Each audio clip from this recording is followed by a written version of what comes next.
kayak gini. Jadi ketika mereka kirim kontainer, itu kan mereka pakai kapal gitu ya, kalau kalian lihat di jalan-jalan tuh ada namanya Maersk Line, Evergreen, One, Yangming dan lain sebagainya. Kalau yang kayak Tantos, Phil itu domestik, beda pelayaran. Ya, kontainernya mirip-mirip lah. But anyway, ketika kontainer itu jalan, taruh di atas kapal kan, dia jalan. Nah, perusahaan pelayaran tersebut akan memberikan satu surat. Aduh, suratnya di lantai bawah lagi, nggak dibawa. Jadi surat ini tuh namanya Bill of Lading. Jadi, aduh, mana ya contohnya? Ya intinya sih kayak surat jalan, ada fromnya pasti fromnya pabrik, ya kan, pengirimnya. To, untuk consignee ya si buyer di luar negeri. Ada lagi namanya notify party. Jadi pihak yang harus diberitahu ketika kapal ini sudah mau sampai. Jadi kalau email tuh kayak from, to, sama CC lah. Si notify party tuh CC. Nah, yang sering terjadi tuh kayak gini, from-nya itu dari pabrik di Indonesia, to-nya ke pabrik tujuan, ke perusahaan tujuan misalnya di Amerika, notify party-nya tuh banyak kan Singapura. Jadi kalau email CC-nya ke Singapura terus, artinya kan berarti si Singapura nih Singapura yang bertransaksi dengan buyer di Amerika, pas udah oke-okean, si Singapura yang kasih orderan ke Jakarta. Nah, itu yang bedakan antara broker calo ini dengan trading company. Jadi trading company itu kayak kalian kumpulin data, kalian kumpulin harga, spesifikasi, kalian jadiin satu, udah gitu nanti kalian bilang ke buyer, sini, gue punya company, nama company gue PT Julio Makmur Indonesia, misalnya kayak gitu. Nah, biarin dia bertransaksi dengan PT Julio Makmur aja. Dia nggak perlu tahu tentang si pabrik ada di mana, itu mah urusan belakangan. Yang penting dia bertransaksi dulu. Kalau si buyer nanya, lu punya pabrik nggak? Gue punya. Pabrik lu berapa? Pabrik gue 10 bro. Tenang mister, pabrik saya 10. Kalau ditanya, serius? Pas dia datang ke Indonesia, saya mau lihat pabriknya. Ya lihat aja. Tapi sebelum itu kan udah agreement dulu nih sama si pabrik. Lu kan gak bisa jualan, ya kan? Lu kan cuma bisa produksi. Sekarang gini, gimana kalau kita kerjasama? Udah gitu, kalau nanti bayar datang, bilang ya ini pabrik gue. Biasa mereka mah oke-oke aja, yang penting duit masuk kan. Gak peduli lah mau pabrik siapa, kayak gitu. Nah, ada yang nanya nih, seputar impor. Bagaimana pendapat Koko tentang penjual atau supplier lokal yang kurang profesional dan gak menghormati kontrak kontrak penjualan dengan kita? Ini sering banget terjadi. Jadi kalau misalnya kalian dapetin supplier kayak gitu ya, terus suppliernya bilang, grade A, wah kualitas bagus, pas dikasih sampel mah bagus-bagus juga. Cuman pas bayarnya datang dikasih sampel bagus, bayarnya kan pulang, nggak mungkin nungguin. Pas diproduksi, ternyata barangnya jelek. Kalau barangnya jelek, nah ini yang masalah. Pasti kan kalian nih dimaki-maki, wah didamprat abis lah sama si buyer, itu mah udah pasti nggak bisa tidur nyenyak lah. Tapi balik lagi, that's why kemarin di komunitas kayak gue ajarin gimana caranya kalian punya kontrak yang kuat sama si supplier. Artinya meskipun kalian dimaki-maki sama si buyer, ya maki-maki juga itu supplier. Kalian diklaim atau kalian dituntut buyer, ya kalian tuntut suppliernya. Jadi ya memang itu yang harus kuat banget di depan. Karena kalau misalnya kalian cuma agreement tapi nggak kuat, dasarnya tidak ada legalitas yang kuat, sebenarnya sih jangan, terlalu bahaya. Mereka sama-sama orang Indonesia nih, supplier sama kita sama-sama orang Indo. Kita bantu dia bantu kita. Jadi sering kali lah kalau nggak kitanya yang jahat atau dianya yang jahat, kan itu sebenarnya nggak akan jadi masalah ke depannya. That's why harus punya sama-sama niat yang baik, terus yang ngobrol, ajak ngopi. Orang Indonesia tuh gitu. Kalau bisnis nggak bisa langsung to the point, biasanya tuh ngajak makan dulu, ajak olahraga dulu, yang kayak gitu-gitulah. Ya jadi itu penting banget kalau misalnya kalian kalian mau cari supplier, cari jangan produk yang atau komoditas yang nguntungin, tapi cari yang kalian punya kenalan di situ. Bokap punya teman, nyokap punya teman, tante kalian, om kalian, teman kalian dan lain sebagainya, gitu-gitulah. Nah, kalau ada yang nanya ini Indra ATMJ, Koko beli barang jadi dari pabrik lain tanpa merek, terus di branding sendiri ya kadang. Nah, ini nih. Ini kesalahan kalau misalnya kita mau ekspor. Jadi kan kalian tahu nih banyak program-program pemerintah yang bilang, wah UKM kita harus go internasional, UKM kita harus go internasional ya seringkali. Yang dimaksud go internasional kan barang kalian pergi keluar, barang kalian dibeli. Jadi mau ada brand atau tidak ada brand sebenarnya nggak terlalu masalah. Seringkali bahkan hampir 100% buyer itu kalau mau beli itu no brand. Artinya dia nggak mau pakai brand kalian sama sekali. Bahkan kalau buyer gue ya, dia bilang, Julio order dong briket 3 kontainer, ya kurang lebih 2 kontainer lah, 3 kontainer. Terus bilang siap mister, aman, gampang. Dia bilang, terus dia kasih file, nih packaging saya, jadi tolong cetakin di Indonesia. Ya udah, nggak apa-apa. Jadi kita terima filenya, kita bawa itu ke pabrik dus, terus mereka cetakin dengan brandnya si buyer, terus jadi kotaknya ya kita masukin barang, kita tutup, ya jual aja pakai brandnya si buyer. Jadi nggak apa-apa kalau misalnya, bahkan harusnya gitu, harusnya tuh ekspor nggak pakai brand, kecuali sekelas Indofood, sekelas produk-produknya Sinarmas, Mayora, Unilever, P&G, Johnson & Johnson, misalnya kayak gitu-gitulah. Kalau misalnya kayak gitu mah udahlah pakai brand mereka aja, toh juga brand itu sudah internasional. Tapi kalau UKM sih harusnya no brand, nggak perlu.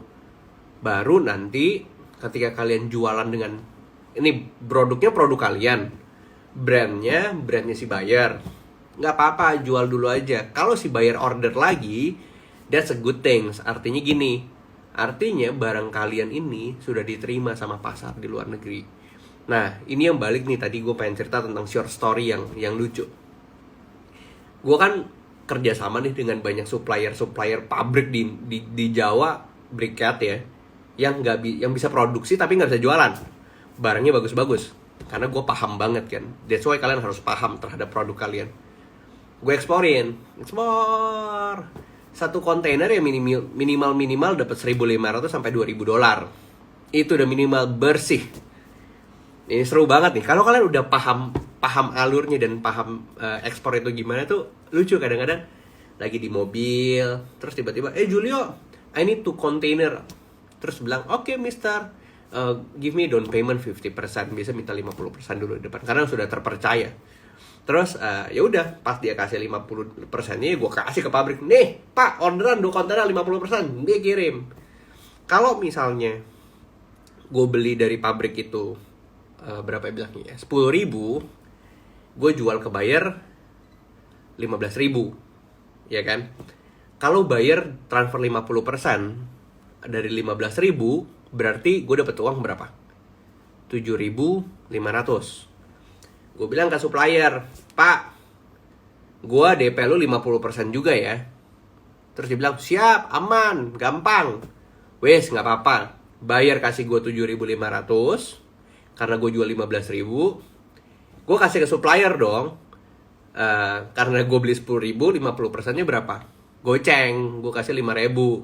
Artinya dari DP di depan aja gue dapat untung 2.500. Nanti pas di belakang, pas tutup kontainer, si buyer kirim lagi, nih 7.500 sisanya. Gue kasih lagi ke pabrik, tuh Pak 5.000 sisanya. Gue dapat lagi 2.500. Jadi dapat 5.000. Nah, kurang lebih kayak gitu. That's why kalau kalian paham banget terhadap produk yang kalian mau ekspor, sebenarnya sih jadi gampang. Kalian lagi di mana juga tetap bisa jualan. Nah, itu yang menarik kayak gitu loh. Pernah Abang Kresna, ini orang tajir Priok tuh, Kresna. Alvinesta, pernah ada case reject gak kok? Handlingnya gimana? Oke, jadi reject tuh pasti aja ada ya. Karena mungkin mungkin produk kalian jelek, itu yang pertama. Yang kedua, mungkin produk kalian tuh bagus, tapi si bayarnya aja yang rese. Jadi si bayarnya emang pengen pengen ya gimana sih, transaksi tuh besar banget. Transaksinya tuh ya contoh ya, kalau kalian beli dari Tokopedia gitu ya, botol minum paling berapa? 20.000. Terus kalian lihat, wah ada yang rusak dikit nih tapi bisa dipakai, ya udahlah apa 20.000 ini. Kalau transaksinya 400 juta, ada yang lecet sedikit aja, wah gila gimana nih, bla bla bla bla bla. Ya balik lagi, ini kan bukan cetakan mesin, ini nggak jualan Mercy, ini nggak jualan Alphard, ini kan jualan komoditas yang artinya alam, bisa naik bisa turun gitu loh, tapi ya memang standarnya tetap bisa dijual. Nah, gimana caranya mengantisipasi tersebut? Biasanya kalau gue ya, kalau gue paham banget terhadap produk yang gue kerjain, biasanya sih gue akan tetap resisten gitu loh. Nggak bisa mister, ini kualitas bagus, saya pantau itu dari pagi sampai malam, nggak ada yang jelek. Nah, buyer ini kalau makin nakal, dia bilang gini, dia fotoin kan, enggak nih jelek. Nah, kalau kayak gitu biasanya sih udahlah, teknik marketing yang lain gitu ya. Udah mister beli lagi, nanti saya kasih potongan deh, kayak gitu. Jadi ya, tapi balik lagi, seringkali nanti mereka begitu lagi. That's why ini ya cara bisnis yang lain lah ya, di luar kita ngomongin untung, jual dan beli, harus ada relationship kalian sama si buyer. Kayak mister, how are you? Terus gimana kabar di sana? Kayak ya nanya-nanya lah, jadi teman. Biasanya kalau kalian udah jadi teman tuh enak banget, meskipun mereka bilang ini ada yang jelek nih, tapi ya udahlah nggak apa-apa, tetap bisa dijual kok, kayak gitu. That's okay. Paling Julio next time jangan jelek-jelek lagi ya. Jadi ya sebenarnya banyak faktor informal lah ya di luar bisnis, kayak gitu.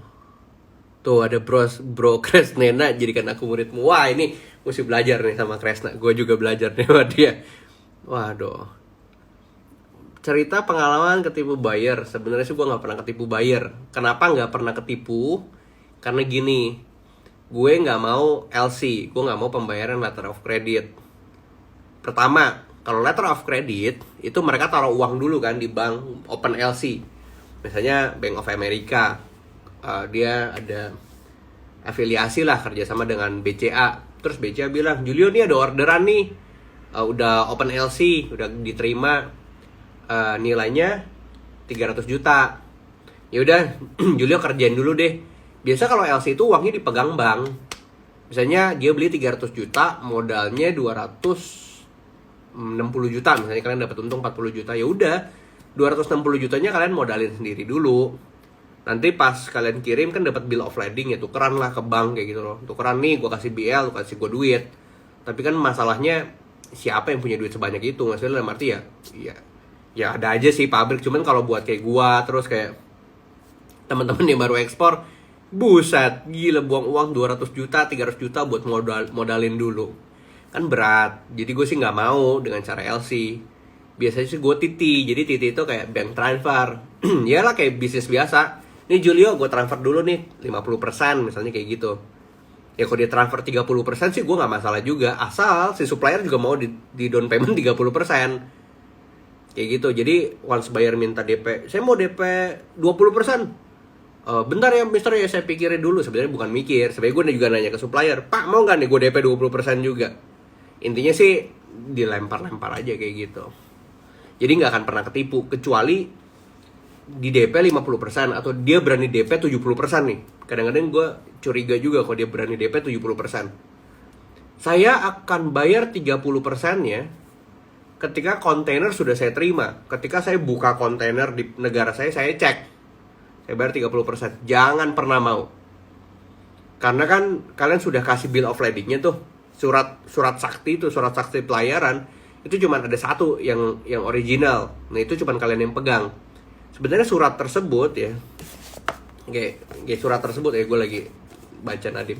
Jadi surat ini itu sebenarnya adalah surat supaya kalian bisa, ini surat power ya, supaya kalian bisa nawar ke buyer. Lu bayar lu sisanya lu ya. Lu nggak bayar, ini gue nggak kasih. Ini nggak ada, kontainer nggak bisa keluar. Nah, seringkali nih kalau yang baru-baru ekspor tuh, Julio nih saya transfer 70%. Nanti 30% setelah saya buka kontainer. Artinya kan ini sudah kalian lepas. Kalian lepas kasih buyer. Buyer buka segala macam, nggak akan ditransfer 30%, udah jamin. Jamin 100.000% nggak akan pernah ditransfer. Jadi ya, intinya kalian harus berani negosiasi gitu loh. 50% pas produksi, 50% pas tutup kontainer. Tutup loh ya, bukan kontainer udah jalan bahkan udah dibuka, bukan. Kalau misalnya dibilang, saya takut kamu yang nipu, ya udah mister datang aja ke sini. nggak apa-apa cek, daripada misalnya nanti rugi ratusan juta, pengen terbang aja lah, paling cuma 15 juta dari Amerika, gitu-gitulah. Terus apalagi nih, ada yang nanya apa lagi.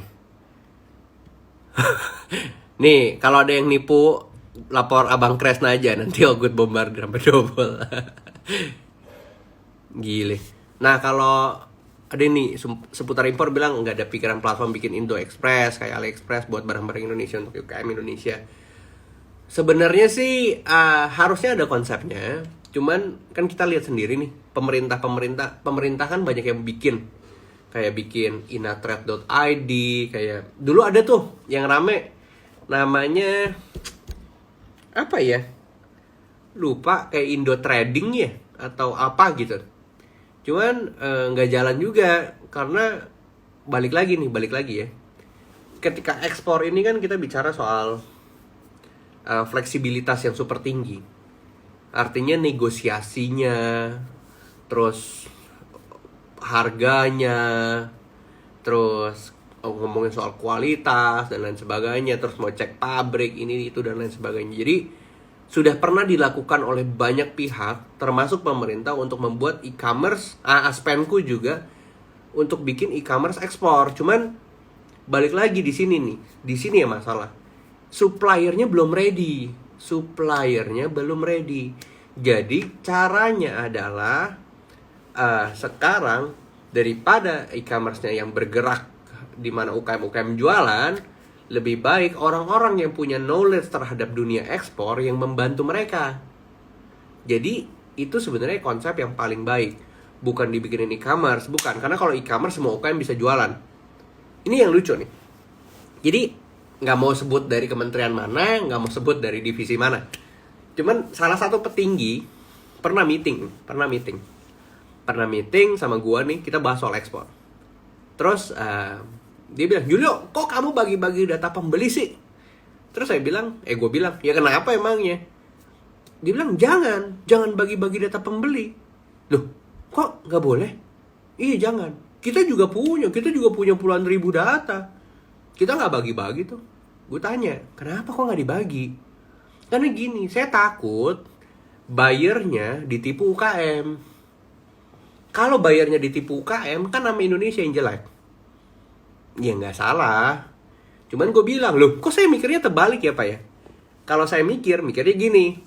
Saya akan jagain UKM biar nggak ketipu bayar.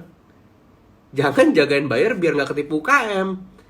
Loh, bener dong. Karena kalau kita bicara bayar di luar negeri, they are educated person. Mereka bahkan kalau kita bicara tentang education system di negara luar kan, pasti lebih bagus lebih bagus lah dibanding Indonesia. Nggak mau underestimate juga, kita lagi menuju ke sana. Cuman kan biasanya mereka lebih baik. Daripada jagain yang kayak gitu, kenapa nggak jagain UKM yang sering kali notabene non-educated? Dalam artinya ini ya, dalam segi sekolah ya. Jadi kenapa kita nggak ngejagain mereka? Sekarang posisinya, siapa yang mau ngejagain ini UKM? Kan nggak ada. Yang harus ngejagain UKM itu, ya kita-kita dong, orang-orang yang ngerti ekspor. Jadi jangan UKM-nya yang dilepas sendiri. Nih UKM nih sendirian, anak kecil dimakan hiu misalnya kayak gitu. Nggak bisa. Hiu gede harus lawan hiu gede. Nah, kurang lebih kayak gitulah. Monster harus lawan monster. Orang tua lawan orang tua. Jangan orang tua lawan anak kecil. Nggak fair. Makanya sekarang di komunitas ekspor ini, sebenarnya lagi diajarin gimana yang anak kecil jadi orang tua gitu loh. Kalian harus ngerti banget konsepnya seperti itu. Jadi kalian, ya, pokoknya kalau misalnya bicara soal ekspor impor sebenarnya menarik banget. Tapi ya poin ini sebenarnya pengen ngomongin ekspor aja. Meskipun ada tuh seputar impor, nanti kita mungkin diskusi menarik. But anyway, kalian adalah harusnya orang-orang yang ngejagain UKM-UKM di daerah kalian. Ngejagain petani-petani di daerah kalian. Kalau misalnya contoh ya, kemarin gue ada meeting sama salah satu konglo di Bogor. Terus dia bilang, Julio, saya punya produk yang saya beli dari Singapura. Dia kasih itu ya.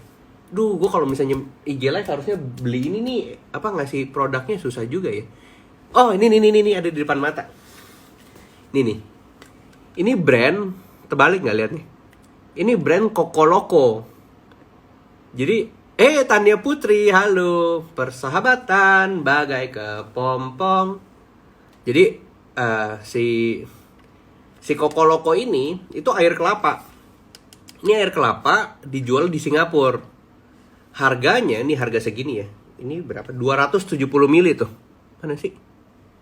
270 mili di Singapura tuh $4. Gila nggak? $4, 40.000. Kalau dilihat, aduh susah nih. Manufacturernya di Thailand. You know what? Indonesia has the biggest plantation of coconut in the world. Artinya kita itu perkebunan kelapa terbesar di dunia. Kok nggak ada yang bikin kayak gini?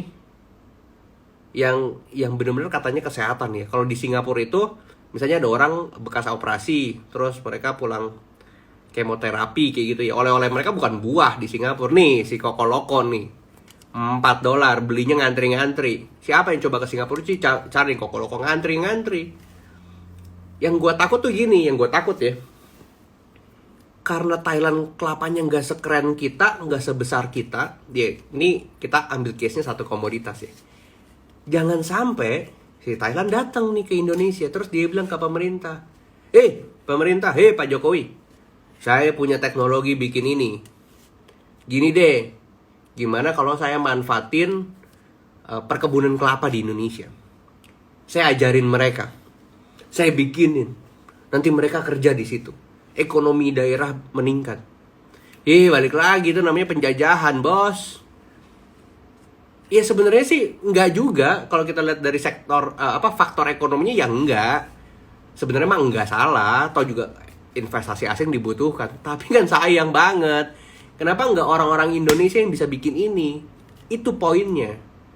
Jangan apa-apa asing, apa-apa ntar nyesel sendiri. Ntar orang Indonesia bilang, "Loh kok susah ya bisnis di Indonesia?" Ya iya. Gimana orang pemerintahnya buka semua, terus pemerintah bilang, iya gimana sih diajarin gak pernah ngerti. Kita kan gak bisa nungguin kalian, kita kan juga butuh hidup, negara butuh jalan, gitu kurang lebih ya. Jadi ya daripada kayak gitu, kita bikin kita bikin gerakan kita bikin anak-anak muda ini untuk jalan. Nah, hidrokoko ada, cuma hidrokoko tuh kelapa tua. Bukan kelapa muda, ini kan kelapa muda. Kalau kelapa muda tuh cuma dapat air, kalau kelapa tua dapat semuanya. Kayak gitu. Ada yang mau nanya lagi nggak? Aduh, apa ya? Cari. Mana nih? Tania Putri. Wah, ini Tania Putri tuh yang jadi Helen kalau di film Kepompong.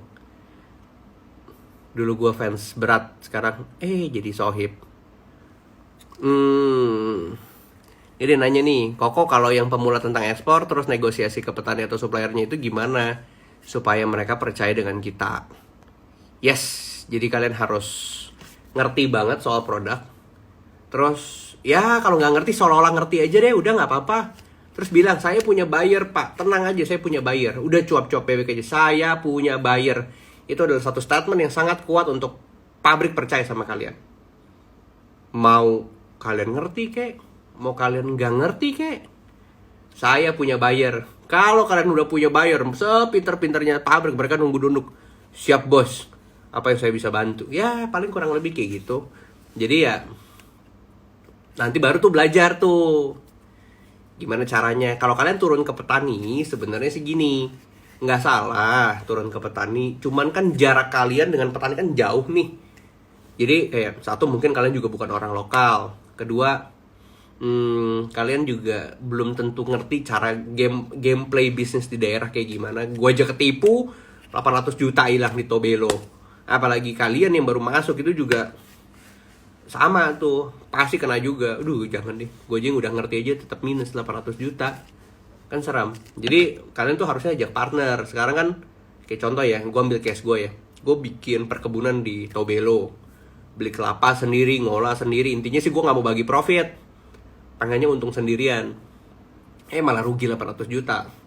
Nah abis itu gue belajar, daripada gue begitu, mending gue aja kerja sama temen gue atau temen gue yang pengusaha di sana, yang sama-sama orang Maluku, yang sama-sama mereka punya marga Maluku.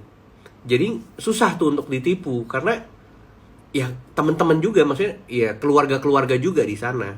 That's why kalau kalian mau cari komoditas yang memang bukan manufacture atau produk jadi, tapi turunnya ke komoditas, ya saran gue, kalian bisa kerjasama dengan pengepul. Kalau kalian tidak punya partner, kalau kalian punya partner, kalian lawan tuh pengepul. Ya biarin partner kalian jadi pengepul. Kayak gitu. Ya banyak sih sebenarnya kalau mau diceritain, cuman janganlah ntar bingung di sini. Terus ada yang nanya lagi. Kalau ekspor komoditas harusnya pilih supplier yang punya kenalan sama saudara, teman kita. Itu kenapa ya? Sebenarnya balik lagi itu untuk biar dia yang ngurus. Karena gini, ngurusin supply itu capek, buang waktu, pakai ilmu. Ngurusin buyer sama, itu capek, pakai waktu, butuh ilmu. Kan nggak bisa dong kita jadi superhero yang ngurusin supply, wah jago banget soal supply, terus kita ngomongin market, wah jago banget soal market. Ya nggak bisa untuk awal-awal. Kecuali jam terbang kalian tuh udah kayak gue aja udah 7 tahun ekspor aja tetap malas ngurusin supply tuh males. Ya mungkin hatinya bukan di sana lah. Ya kalau teman-teman mau nggak apa-apa. Cuman kalau gue sih mendingan jualan aja. Duit, dolar. Kayak gitu. Kalau langsung sih nggak bisa lah. Karena kalau kalian mau fokus di supply, ya kalian harus cari partner yang bisa jualan. Tapi kalau kalian mau jualan, ya harus cari partner yang jago supply. Nah, Lina Only. Yang paling gampang untuk pemula belajar ekspor komoditas apa? Yes, ini yang gue pengen bahas hari ini. Jadi, kalau kita bicara komoditas, itu menurut gue ya, ada 3 level. Yang pertama itu yang gampang, yang easy lah, yang level gampang. Yang kedua itu yang medium. Yang ketiga itu yang susah. Nah, kita bahas yang paling susah. Memang ada komoditas yang susah untuk diekspor. Contohnya, seafood, hasil laut, itu susah. Kenapa? Karena gini, ikan banyak, udang banyak, kepiting banyak, cumi banyak.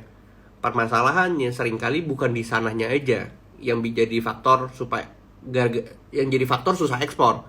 Seringkali infrastrukturnya. Karena kalau contohnya di timur kan banyak ikan, kok di timur juga nggak ekspor? Ya karena nggak ada cold storage. Jadi kalau kita bicara soal ekspor ikan, itu kan dari laut tangkap. Dari tangkap kan harus masukin tuh pakai box-box yang AC, yang river ya kita bilang yang AC. Itu harus masuk cold storage. Jadi gudang super gede yang dalamnya super dingin. Harus masuk ke sana supaya awet. Lah kalau kita bicara di timur nggak ada kayak gitu kan susah juga. Dan juga kalau kita main di Jawa, susah juga. Karena nelayan-nelayannya udah kunci-kuncian lah semua yang besar-besar. Udah ada pemain-pemainnya. Terus, apa yang susah? Cengkeh. Sawit tuh susah.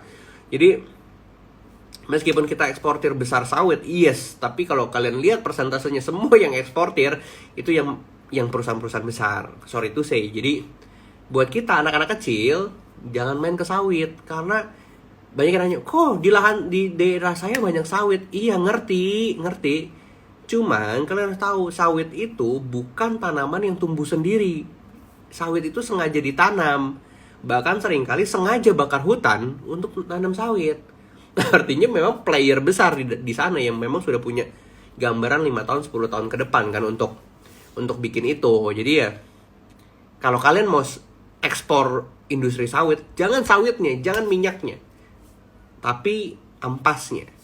Jadi kan kalau kita bikin kopi itu kan suka ada ampas tuh. Nah, kalau bikin sawit atau bikin coconut oil, RBD ya, kayak refined coconut oil untuk cooking oil, untuk minyak goreng, itu mereka punya ampas. Kalau di sawit itu namanya palm kernel corn.